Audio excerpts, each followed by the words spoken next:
my name is Gabby Hopkins. I'm the communications manager here in the town of Wethersfield, and this is Hot Seat. Good morning. This is Sean Hussey, Chief Building Official for the town of Wethersfield. Good morning, Steve Latarullo, Building Development Coordinator, while I work under Sean. First question, what is the role of the building department? Wing it. Wing it. Oh, let me put it down so you can grab it. And if you want ranch. Can you ranch?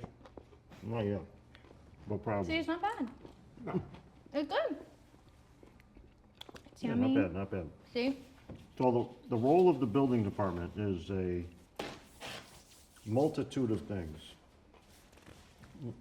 One is to uphold a state building code that we're bound by. Another key component is to protect all the residents of Wethersfield.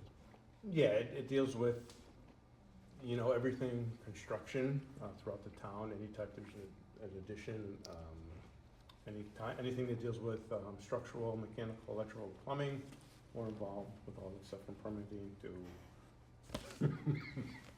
Is it hot, Sean? From No.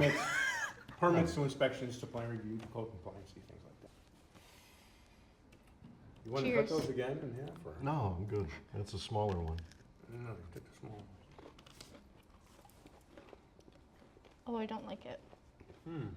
Different. Ooh, Hmm, it's sweet. definitely sweet. Oh. Almost sweet. Not really hot. No.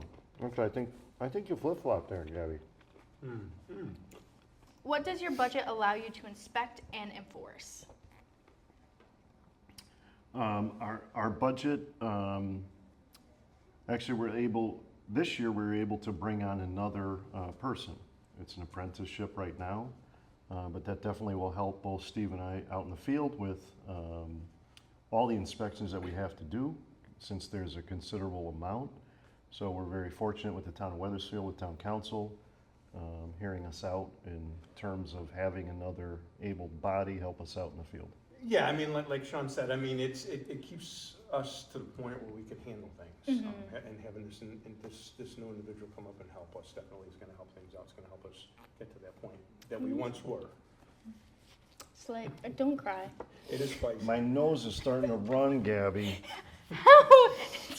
I told you I don't like That's spicy. not, that really was, It was odd. It actually was odd. I'll give you that. It was nice. yeah, it was different. Yeah, it was different. But I think the combination is toxic for me, so it's okay. Moving right along. What do people misunderstand about inspections or permits? You wanna start? Well, I think there's a misconception that a lot of times we go on a job and people don't understand that we're there for safety and that we're there to help the residents and the contractors. The inspections are important, minimum safety is important, that's what the code is, it's minimum safety standards. Dates are important, when I had a new roof put on, everything's documented, things like that, and I think people tend to not realize that. So sometimes we go on a job and we're like the bad guys, but I don't think we are, but. Yeah, definitely a misnomer. We are absolutely there to help. That's our biggest thing. Safety is paramount, and that's what we try to do. Ready for the last two? Absolutely. Okay. Moving right along. The Muppets. What does it take to get and maintain a building official license? Eat that wing. Eat that way. Eat that way. Eat that There you go. wing. I don't want to get sauce on my fingers. Oh, I definitely think this one's higher. Sweeter. It's mango. Habanero. Mango habanero, you left that part out. Is it mango? No, it's not bad. No, it's not. It's good. This one, I think there was a warning label on the side that you neglected to let us read. No. That's just a label telling you what sauce it is. Oh, I think there was a disclaimer on that Yeah, that was a label. little kick. Yeah. It was Yeah, like it a was little good. kick. Yeah. That one's gonna take you down. I How want the them ears out. look? A little matching. Where's it on the red scale? About a out of 10, like a We're 6, getting 7. there. Yeah. Gabby. My bad, I'm having fun. Oh, my goodness. All right, so licensure. In order for someone to get licensed to be a building official, they have to, You have to, what do they have to do? you They have gotta to- take you an have to- exam. You have to take an exam, but you have to get accepted to take the exam first. So something you apply to the state for, you tell them your experience, your job experience, your knowledge, and then they go over it, sometimes, do they take you in for an interview? I don't even know. Sometimes they may, but you definitely need to be accepted to the exam. So you have to have pre-qualifications. To get to that point. To get to that Prior point. You got it, Sean. Prior to, so in order for you to be accepted, you do need those qualifications. The examination, when both Steve and I took that, that's a 6-hour examination in order to pass the exam. And currently, they're doing a little bit differently with modules to help break it up so it's not as long of a duration. And then after you are licensed, you need to maintain 90 hours of continuing education within a 3-year time frame. Last question, last wing. Last question. That's it. How does this budget protect public safety? That's a big one, Sean. So, yeah, no, The it's other- all right. the other No, one. because I think it has less It has less. juice on it. So. Last, you sure? So we'll let Steve jump on that. He'll start the answer. I'll muscle it down. Mhm. Oh wow. Oh, wow. It's not bad. Oh, yeah, boy. Oh, wow. It's not bad. It's not bad. It's not as worse as this one. Remember how you said earlier in the tape? For every time I heard that? Yeah, for every time I heard that. I think Oh, this wow. one, I was gonna say, I think this one was worse, but once it kicks in, it's pretty hot. This one? No, that was pretty hot. Last Oh. one. Ooh. Yeah, Okay. yeah. Okay, what's the question again? I'm sorry. It's okay. How does this budget protect public safety? Okay, do you wanna take it, Sean? No, you go ahead.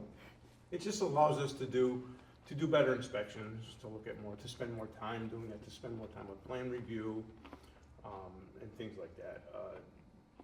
You know, just dealing with it and being able to take a little bit more time to do a little bit better. It was a hot one. That Yeah, was a that- hot one. It lingers too. Oh, it definitely lingers. Yeah, it's It's kind of ling- biting. Yeah. It's biting hard right now. Oh, you Yeah. got it. King. How about some ranch? So it's all about safety. Yes. Yes. It's all about safety, that's the bottom line. Safety, and like I said, the code is minimum safety standards, so that's what we strive for. So that just allows us to do our job a little bit better, and maybe hopefully keep people a little safer. Yeah. Ditto. As we said, safety. I think we're at Penn State now. I think we're a little over Yeah, there. hold on, let me cool them down. Oh my goodness, Yeah, that one's hot, no? that was tough, yeah. That was a tough one. Yeah, that was, That was way See, I hotter than told you. anything I had That yesterday. was the hottest, yeah, that was the oh, hottest. definitely. Yeah. Yeah, I just don't do, No. I don't do spicy. But this should make for a good video for you. Oh yes, this So- is Look at that. the best content. okay? Oh my gosh. Watering. Tears. Your face is red. Caught that on camera. Wow, Can't even make it up. are you okay? You want to hear it? Have another one. No, no, I'm good. You sure? Ooh, You got it. And that's it. that's So you're it? done. Last answer's good? Yes. I don't even Beautiful. remember the question, so That's whatever okay. Steve said, I concur. Yeah. Okay. Ditto, if you will. Hi, I'm Gabby Hopkins. I am the communications manager over in the town of Weathersfield, and you are watching Hot Seat. I'm Derek Greger, I'm the town engineer. I'm John Mills. I'm the inland wetlands agent and senior project manager. Question number 1. What does the engineering department handle? Either one. So engineering department, we manage the construction work that goes on in the right of way. So we issue contractor licenses and permits to anyone working. We make sure that they have insurance in case there's something happens, and make sure they have bonds on file, which is insurance for the town in case they don't finish the work they start. We have money to go and they finish it for them. Aside from that, we do a variety of things. We do field surveying, design, permitting, construction inspection, administration. We provide technical assistance to other departments as needed, and are here really to help out with a variety of construction projects for different types of projects here in town. There's only 8 people in our department, and we manage the entire town's network of roads and sidewalks, hundreds of miles. And it's a lot of fun. It's a lot of fun we have on the second floor here at Town Hall. What does your budget support behind the scenes? Our budget includes a lot of public safety type of things, sidewalk repairs, guide rail repairs, pavement markings. We do road repairs for pavement that's beyond what physical services has time to handle. We do a lot of work with our drainage systems that people tend not to know about, as far as maintaining them, keeping them clean, repairing them when it's needed, and maybe expanding them when needed to accommodate stormwater and runoff, and try and manage flood control here in town. We are very low lying near the river, so we do get a lot of flooding. So we spend a lot of time trying to manage that as well.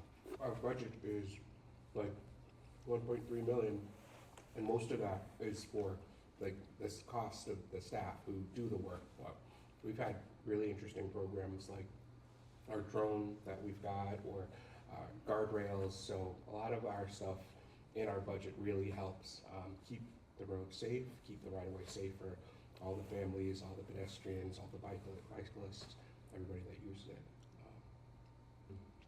Heritage Way Trail. What does that mean to you guys? That's not on here. I'm just curious. What does it mean? Mm-hmm. Well, it's a trail system we have through town, and some of it is off-road, some of it is on-road. We have been going after state funding to get money to move portions of the trail or reconstruct portions of the trail so they are off-road and easier to use by a variety of users instead of just the really intense cyclists that are fine riding in the roads. Not everybody is. So, I think we're working towards improving that in town as a quality of life measure and to make things safer for pedestrians and cyclists. It's And like- you see families who enjoy walking or biking. Regionally, the goal is to be able to connect Glastonbury with downtown Weathersfield and other points. So it's not just to get around or make your way from one location to another, but to be able to have connectivity so that you don't always have to get in your car and drive, or that you could walk, or that you could bike, or you could rollerblade or skateboard or other stuff. That just makes it a really friendly community for everybody. What's misunderstood about municipal engineering? I think the effect we have on quality of life for the community. We're not just technical. We do a lot of planning, thinking ahead, thinking of projects that may be years down the road, trying to be creative and value engineer where we can. I think one of the challenges we have is really just trying to, we don't always have all the funding and resources we'd like to have, so trying to be creative with the funding that we do have and make it go as far as it can and be as efficient as we can with the work that we're doing. One of the things that folks don't always get when it comes to paving the roads is that it's not always the worst roads that get paved. Our pavement condition index is about a 74, which is comparable for roads in our community. But when folks call in, we take that data very seriously, and it helps us to decide which roads are paved each year. One thing that many people don't understand about municipal engineering or what happens in town is that the sidewalks are the responsibility to maintain of the homeowner property owner. But our sidewalks, when it comes to maintaining them, the standards for the public rights of way mean that not just clearing the sidewalk or from snow or grass, but also if the walk has deteriorated, that's the responsibility of homeowners or property owners to maintain. So that's something that is very misunderstood in town, and it helps with the work that we do, just making sure folks are aware of that. What fails first without sustained investment? Well, all right, so this might surprise you, not what you expect me to say, but I'd say staffing. I think we really want to attract and keep the best and the brightest, so offering opportunities for training and educational experiences and opportunities for growth, I think is very important. In any field, but in engineering right now, it's it can be challenging to attract talent to municipal environment. Especially right now with all the funding that's available from the state and federal government, there's a lot of work out there. So I think anything we can do to make it more enticing and really want to keep, we got a great staff, want to keep it that way. It does allow us to do a lot more efficiently and provide better services for the community. Drainage is what fails first, by Mhm. the way. As a member of staff, roads are great and people have seen blacktop, but the infrastructure that we have under the roads that help when the rainwater flows, when Weathersfield's so low-lying,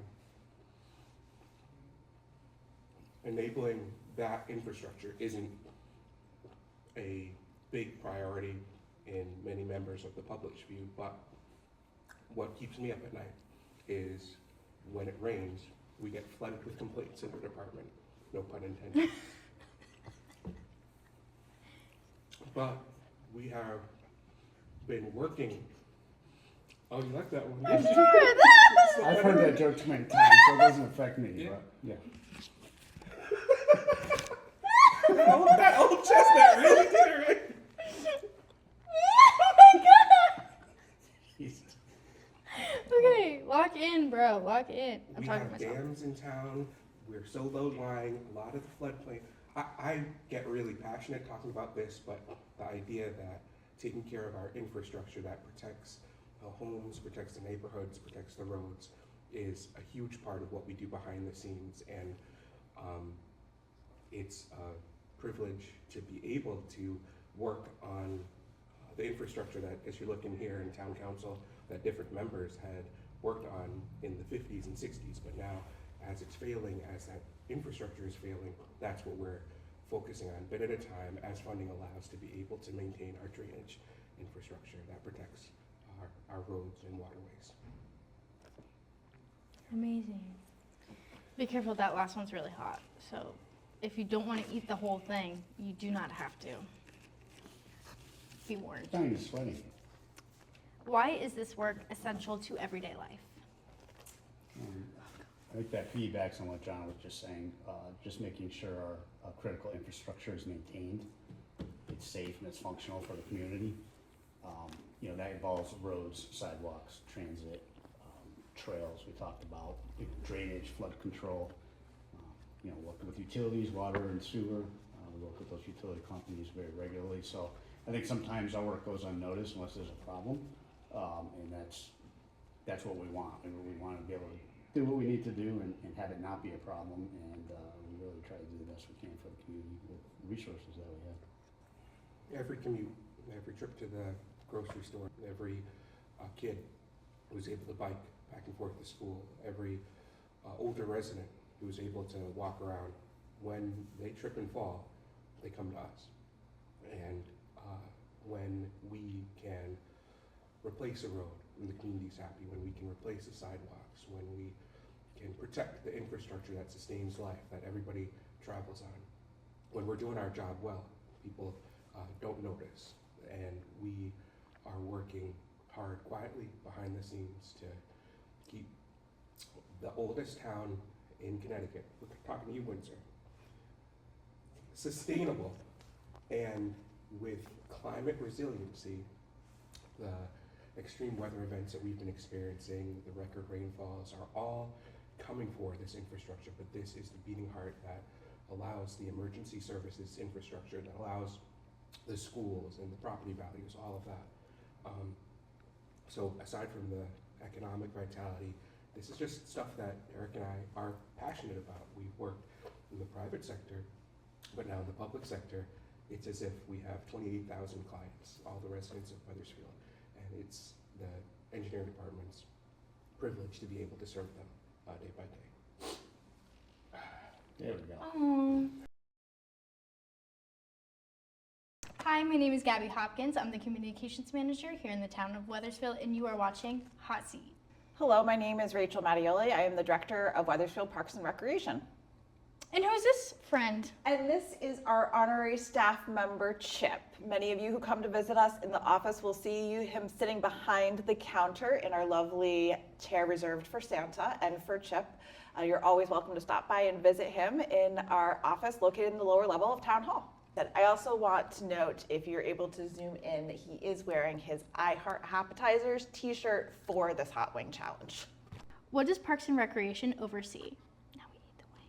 Starting at this end. Yes. This is easy peasy mild.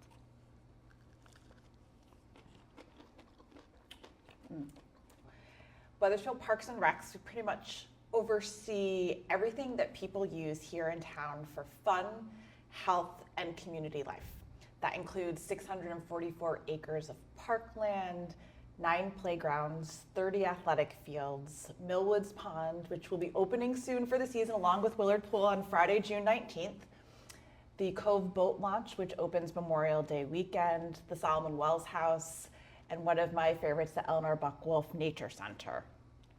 And basically, anytime you go someplace and say, who's in charge of this? The answer generally is Parks and Rec. Okay, second question. What does your budget maintain or operate? Let me take a bite of our wings here. Gotta get lots of sauce on the bite. Well, yes. This is like this is the layup wings. Oh God. So the Parks and Rec budget maintains and operates everything that keeps recreation running day by day, 365 days of the year. It keeps our fields playable, our playgrounds safe, our programs staffed, our pools running, and events ready to go, of which this town does a lot of. We do this all while responding to growing community participation and community demand for programs. If residents are using it, there is a very great chance that the Parks and Rec budget is supporting it. Okay. Third question. What is the most overlooked cost?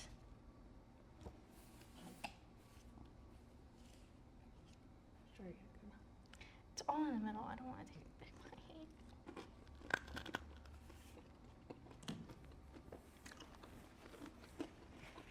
bite.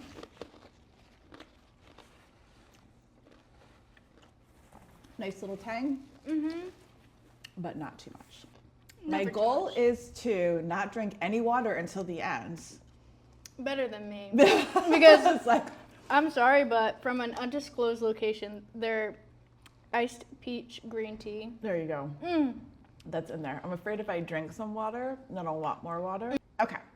The most overlooked costs are all the behind the things that make the system actually work. Routine maintenance, safety inspections, staffing, program coordination, event logistics, and yes, portable toilets. Nothing says a successful community event like realizing how much planning goes into making sure that no one comes up and asks, where is the bathroom? So they're not definitely the most glamorous thing that's in our budget, but they are definitely the first thing that people notice if they are missing. Slay. And even our portalette has a lovely welcome to Weathersfield sign See, on and it. you see the flowers. The flowers, the American flag, and the white picket fence. Fourth question. Why is Parks and Recreation really more essential services than people realize? I know we eat our second to last wing. Isn't that so sad? I know, this one has a lot of sauce on it. This is extra saucy. Mm-hmm. I got a lot of extra of this one. Mm-mm-mm. So Parks and Rec is much closer to essential services than people realize. We provide childcare through summer camps, recess at playgrounds, swim lessons in the pools, and a little bit of sanity preservation for parents in the summer. And I will admit that I have been that parent relying on my own town Parks and Rec department in the summer, so I say that from personal experience. But we're also year-round. We're parks, we're athletic fields, facilities, community events that serve residents of all ages, not just kids in the summer. We continue to see strong participation, supported by community partnerships and high utilization of our facilities. This is about meeting real demand for safe, accessible, high-quality recreation across the town and supporting people from childhood through every stage of life. last but not least, we have the hottest wing I've ever had. Okay, but your final question. How does this in your department build community? Are you ready? I'm ready. I feel like I need to slather some extra sauce. I don't know on why there. I dumped this. I don't know if this camera too. And it's all over my fingers. Can you see this? Oh my god. Oh my god. I had it all over my face. Got a sweetness to it. I am glistening more on this See? one. Oh, I should have had. I brought a little fan. I could always fan myself with the Portalette poster at the same time. Come on, Chip. Lock in. Come on, Chip. Whew. Or the hat, any number of things. Whew. Okay. Mind over matter. Mind over matter, Chip, right? Yes. You want to try? You want to try the hot one? Here, bud. There you go. Have a bite. There you go. Okay. So the Park and Rec budget directly supports the town's strategic plan by helping to build a welcoming and connected community. Remember, even our Portalette had a welcome sign on it. We do that by ensuring our facilities are safe, accessible, and well-maintained, while providing inclusive programs and spaces that support learning, participation, and overall well-being for all of Wethersfield residents. At the end of the day, we're giving people reasons, we hope, to leave their houses and actually talk to one another, like you and I are doing today. Not on our phones, although via, yes, social media, we are still talking face to face, you and I. Whether it's a camp, one of the hundreds, well, I won't say hundreds, one of the several community events that we do. We've got the parade coming up on May 23rd, fireworks on May 30th. I know there's festivities organized for America 250 or Wethersfield USA 250, whatever is the right copyright infringement, a sports event, or a neighborhood park. These are places where connections actually are happening and where people remember that it's great to get outside, enjoy nature, enjoy each other, and to enjoy our great community. Hi, I'm Gabby Hopkins, Communications Manager at the Town of Wethersfield, and this is Hot Seat. I'm Sally Katz, the Director of Physical Services for the Town of Wethersfield. First question. Yes. What services fall under physical services? 12 different services are under physical services. We do road maintenance, so we do drainage work, fill potholes, we plow snow, pick up leaves, grounds and parks maintenance, all the fields, we mow all the grass, 560 acres around town. We also line and maintain all of the different fields for sports. We also maintain the artificial field at Catone Field. So anything outside of buildings, the grounds department takes care of, parks and grounds. So and that also includes Millwoods and Willard pools. Our tree crew maintains the entire inventory of trees for the town of Wethersfield, so that we cut trees back for sight lines, we maintain the trails, we also remove trees if they're dead or a health or a safety hazard, and then we plant new trees. Our mechanics, we have 5 mechanics. They work on all of the equipment, everything from a weed whacker to up to lawnmowers and plows and trucks and fire apparatus and police vehicles. And then we have our trades workers, carpenter, electrician, HVAC technician, painter, and then on the school side, we oversee all of the school maintenance, trades work inside the schools, and of course, all of our wonderful custodians throughout the schools. Slay. How are we feeling after the first I'm one? fine. Yeah? I'm good. Easy peasy. It's Easy. only mild. What does your budget maintain or repair? Basically, our budget maintains anything that needs regular maintenance in town, say mowing or potholes or roads, but then also we do leaf pickup and all of the winter operations, and if anything breaks, we fix it. So if there's a roofing issue, we fix it. If there's graffiti, we paint over it. If there's an electrical issue, we fix it. We also maintain all of the 2,900 streetlights in town. So basically, we are the people that you call if something isn't the way that it's supposed to be. And hopefully, we've been able to get to things before people wonder, is that the way it's supposed to be? What do residents only notice when it fails?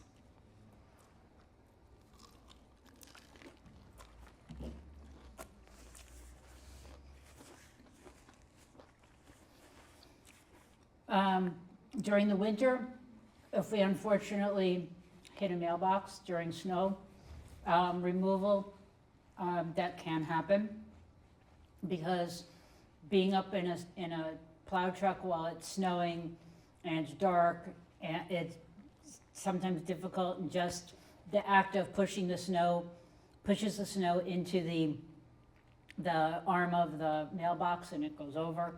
So people that. Otherwise, potholes, or we have a team that goes around and empties all the trash in town every day. So it's one team, so it may take them a little while to get to someplace, but if, say, they do the schools all in the morning before school starts, but they haven't gotten to Millwoods Park, someone who may be out for an early morning walk in Millwoods may say, why hasn't the trash been picked up? When actually it will, but just at 9 o'clock, once the schools get in, and then on the route. Mm-hmm. What's the impact of deferred maintenance? You have to mangle them. Mm-hmm. Those are the two nastiest words in the language of any facilities director, because anytime you defer maintenance, A, you've identified that you have a problem, and B, you've also identified that you can't fix it. And so the more that you defer things, the more they cost, the more intense the problem becomes. And it is absolutely the one thing that we hate, but there are times when there's budgetary constraints that we just can't fix something, even though we've acknowledged that the condition does exist. How are you feeling after that one? Oh, That one's fine. not. They're fine. I like spicy food, so it's fine. Okay. I also like spicy food, so this one's really good if you like spicy Yeah. food. Last question. Why is this essential to daily life?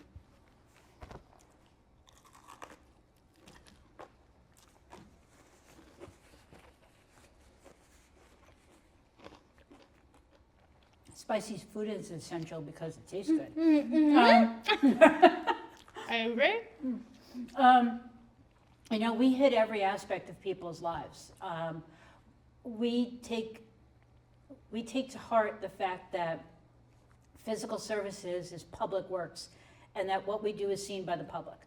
And everything that we do, the first thing is, are we doing something to help make it safe? We're plowing snow so that people can safely traverse sidewalks or roads.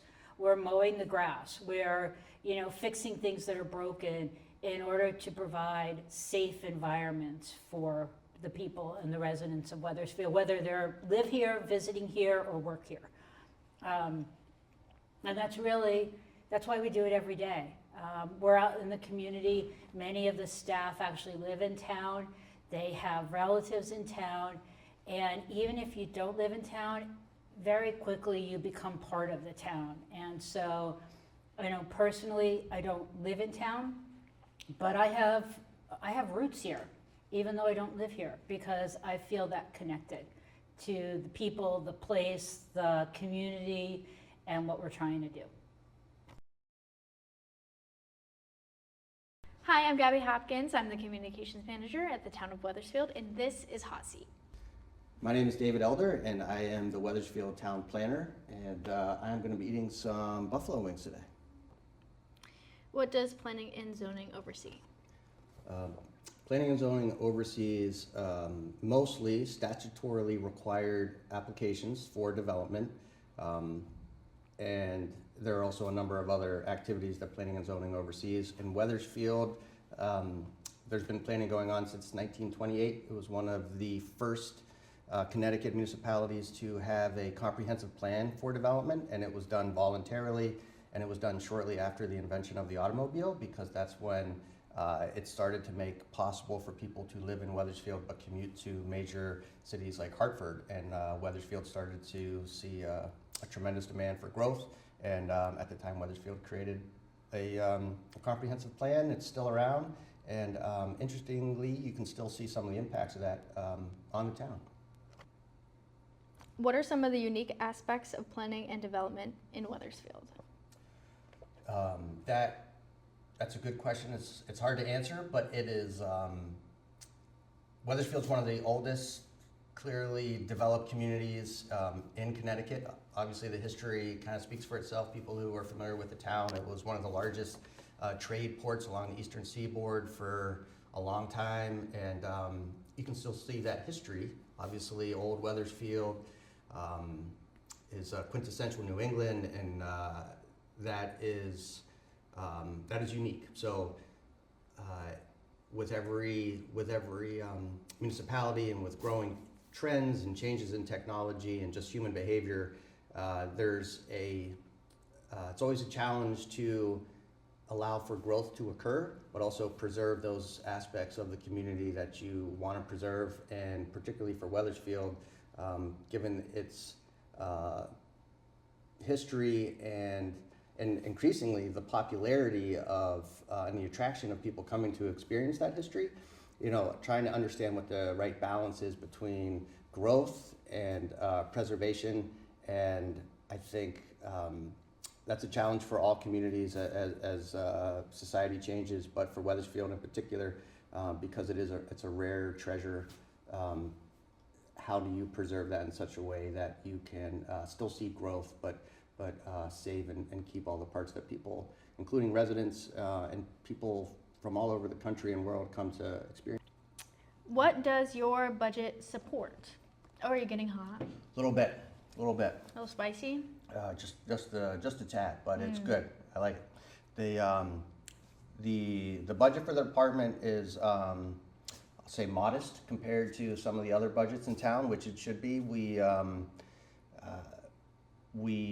primarily process applications. We don't generate a lot of revenue. We provide a service. So my office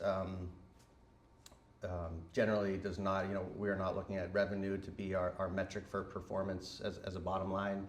We generally, we want to process as many applications as we can, because the applications are generally submitted by residents who just need routine type of improvements or replacements and renovations to their homes, to major developments, and all of those are applications that prevent people from being able to undertake the activities they want, and they also generate economic activity for the town, and then certainly for the region and the state as well. So our budget just supports providing that municipal service. If you had to choose one famous person as your stand-in for all the things you do in your role for the town, who would it be and why? That is a good question. A couple of names come to mind. Maybe Clint Eastwood, but I think Jack Nicholson. Oh, I have no idea who that is. Who's that? He was in many, many movies, including The Shining, One Flew Over the Cuckoo's Nest. I've never seen it. I know Jennifer Coolidge, though. How do you balance growth and preservation? Thoughts and feelings of this sauce? Oh, good. Yeah? Yeah, I like it. That is the million-dollar question.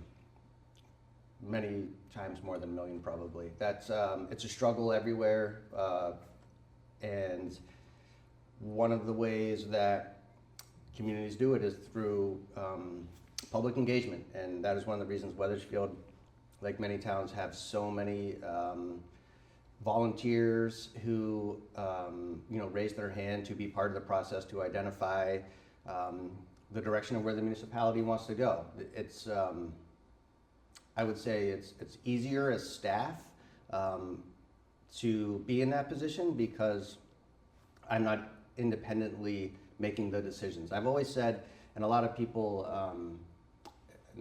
and this might be a misconception, but a lot of people think that the boards and commissions, it would be easy to be in that position. But I like to remind people it's very difficult. You know, all of the people who serve on a decision-making board or commission, you know, most of the time they're faced with decisions, and those decisions, it's very rare that any one decision makes everyone happy in the room. And so, you know, getting back to the question, each application and each matter before them is a decision between weighing options and alternatives and trying to figure out what is the best for the community. And there's different opinions on what is best for the community.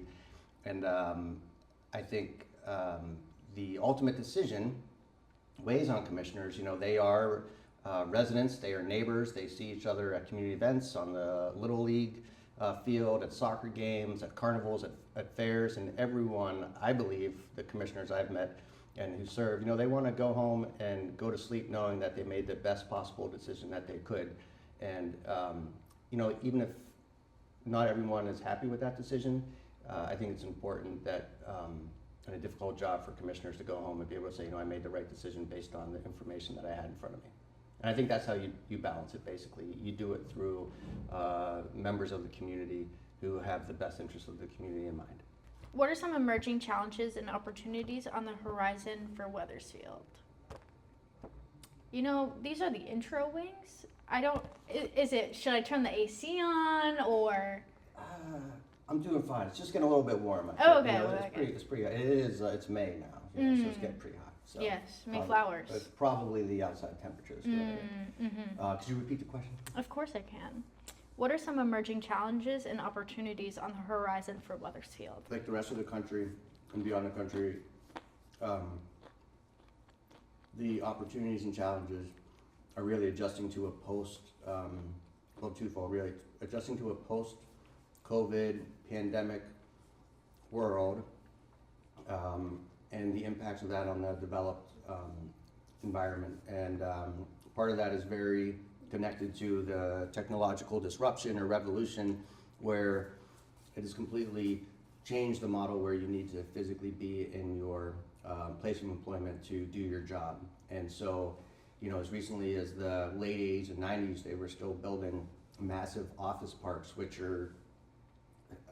immediately became obsolete with the technology and fiber optic communication cables and the ability to work anywhere. And so I think the trends and the patterns that have really driven development and decisions for the last 10, 15, 25, 50 years are no longer relevant. And so Weathersfield, like all the other communities, is trying to figure out how do we plan for the future, knowing that the recent past is not the best predictor of where we need to go. I think the opportunity for Weathersfield is that they do have very engaged citizens, and they have given their land use boards who make these decisions the necessary tools to be adaptable and flexible to those challenges coming at them. How does your department protect Weathersfield's character? Now what's happening? What's happening here? I thought I might swear a little bit. So I just, I'm on the field guard. Is it getting the sweat out of your eyes? I mean, it's helpful, Oh, it's okay. helpful. Go ahead, read that question again, please. Sure, Thank you very much. of course. How does your department protect Weathersfield's character? Well,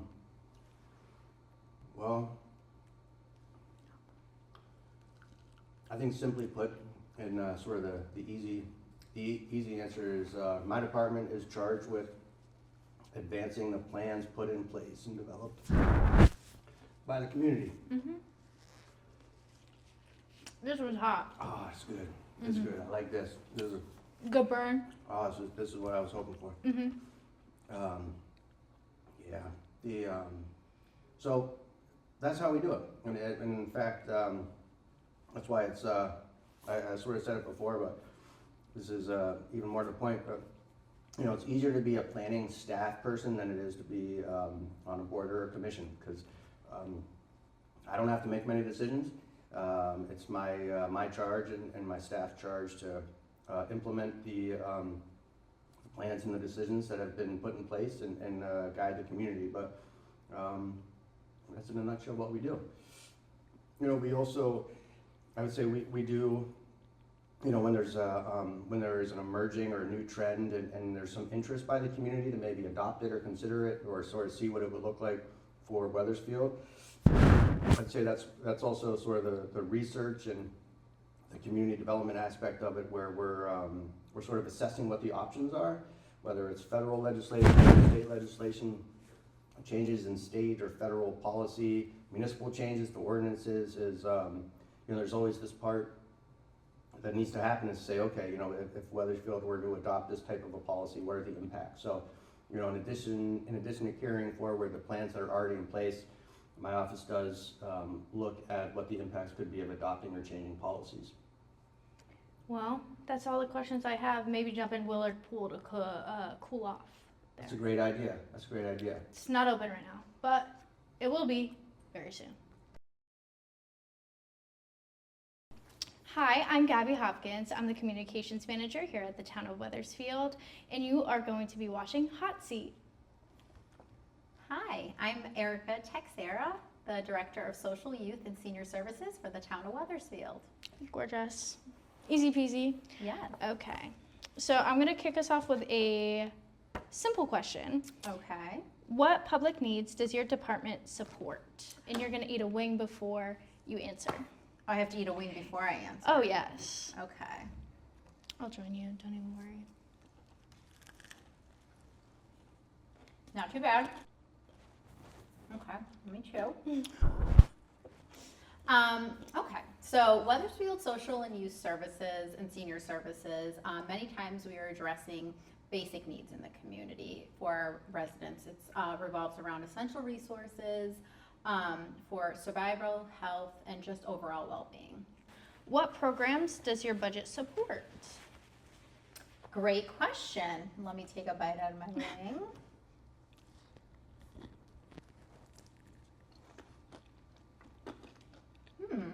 I like this one more.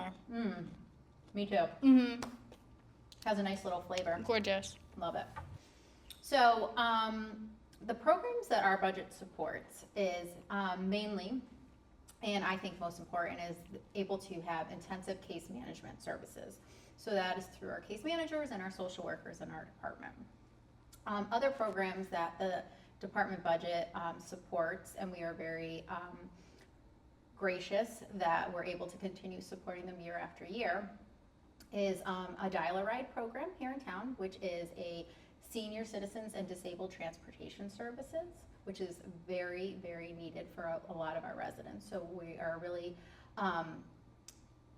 passionate about being able to assist in that area, as well as a senior citizens lunch program that has been a highlight for many years in our community. Other efforts that we that are supported through the budget is prevention efforts, senior center operations, continuing education, public contributions to vital community resources that assist all types of residents in our community. What program is hardest to fund? So I guess to maybe pick my top three, because unfortunately many times in human services, social services, a lot of programs, initiatives are underfunded. Hopefully that can change in the future, but we see that time and time again. But I would say my top three are housing overall, childcare, and workforce development. And honestly, those three topics are big systemic issues that we're dealing with in the locally, at the state level, and national level. What happens when demand of services increases? Okay, another great question. Dive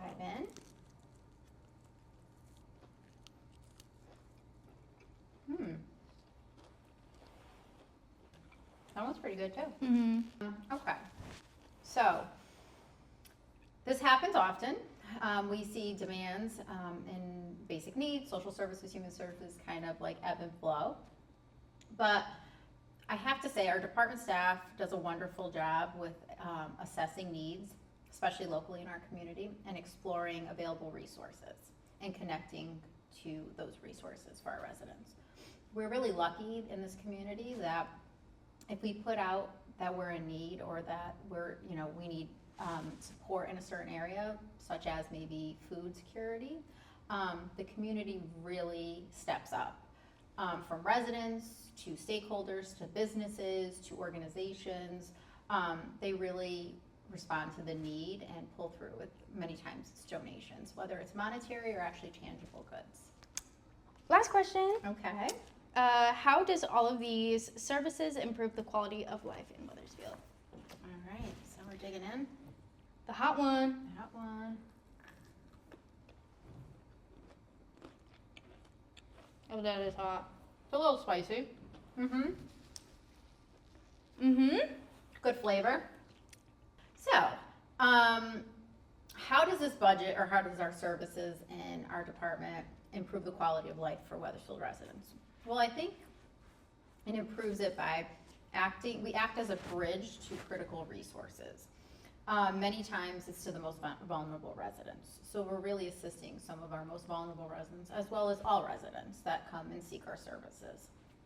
I think it's really about like community connection, collective care, and just overall support with like empathy, compassion, and dignity is really what it's all about for our department. Mm. That's so lovely. Oh, thanks. You guys are like the heart of what we do here in town, so We try. all appreciate it. We try. Thank you. Hi, I'm Gabby Hopkins. I'm the communications manager over in Wethersfield, and this is Hot Seat. Please. And I'm Fred Presley. I'm the town manager here in Wethersfield. First question. At the simplest level, what does the town manager do? Take a bite now. Yeah, This is number one. this is number one. This is mild, so Okay. easy peasy lemon squeezy. Messy. Well, you can cut it up if you want, I guess. Here's a bite. Basic level. The town manager is the chief administrative officer of the town, or chief executive officer of the town, and is responsible for running the day-to-day operations of most departments, with the exception of the clerk's office and the library. All of the departments pretty much fall under the town manager.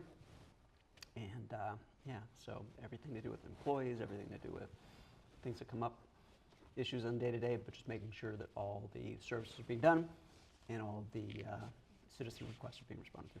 Second question. You oversee the full town budget. What is the hardest part of balancing all of these departments? Oh yeah, I gotta take a bite first. Right? Okay. Biggest challenge is this town has many competing needs, and all the departments come forward with very legitimate and important requests.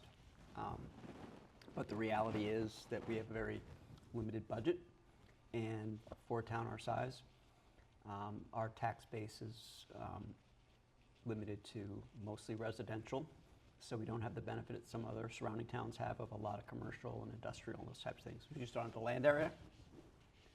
So with the competing needs and limited budget, decisions have to be made. So we have to make choices. The key is that we're providing what the citizens most want and need. So, you know, if you look at the things that people see a lot of are, you know, the public safety aspect, police and fire,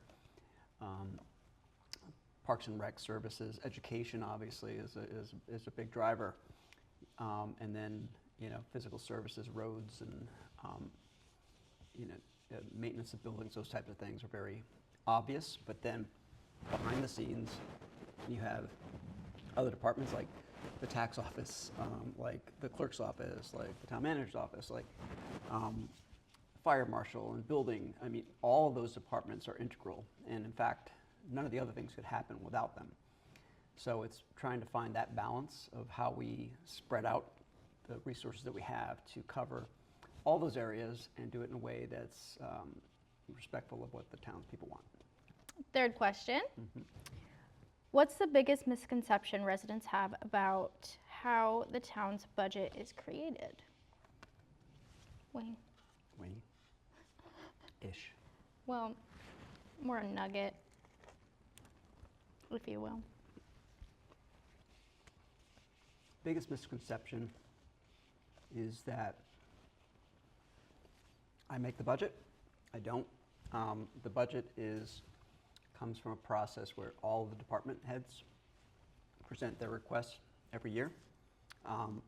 Based upon those requests, my job is to work with the finance department to put forward a overall budget request, a proposed budget to the town council. But it's the town council really that is the one that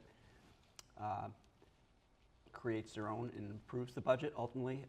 A lot of times it's very close to what is proposed, but they have complete authority over what gets funded and what doesn't. What they don't have authority over, however, is how the Board of Ed spends their budget.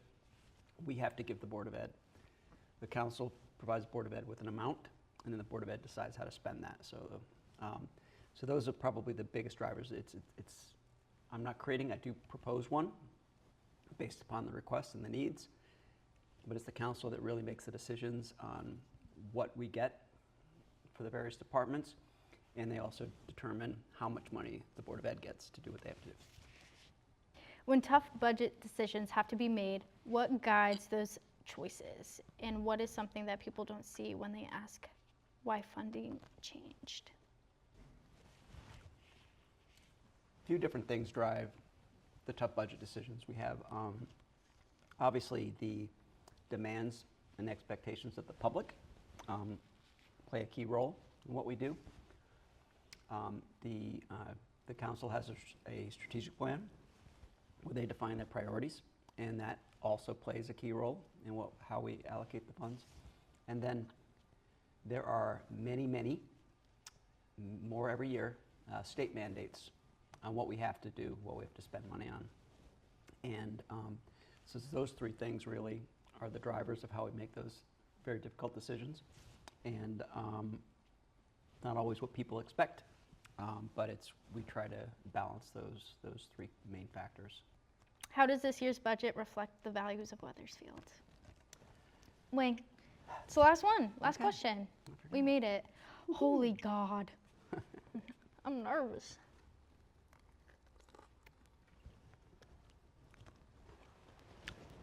I would say this budget and every budget always reflects the values of Weathersfield. Like I was talking about before, the will of the residents, the expectations are always in there. The fact that we have a strategic plan that helps guide what we're doing, those are all based on the town's values. You know, Weathersfield is a great town to live and work and play. People love Weathersfield, and that's just a testament to the way we're able to budget and the way that we're able to use the limited resources we have to do the things that are important to them. What part of this process makes the responsibility worth it? Again, the fact that people love to be in Weathersfield. They love to live and work here. They love to visit here. We have so many amazing events in town. You know, Bicycles on Main right now. We've got Porch Fest around the corner. We've got Carnival. We've got fireworks. We've got all these different things, holidays. It's a real community. It's what attracted me to this place. And the reason that all that's possible is because of the work that's done behind the scenes. And the budget is probably the most important part of that, because without the budget, we can't have the great employees we have doing the great work that they're doing. And so it all ties in together.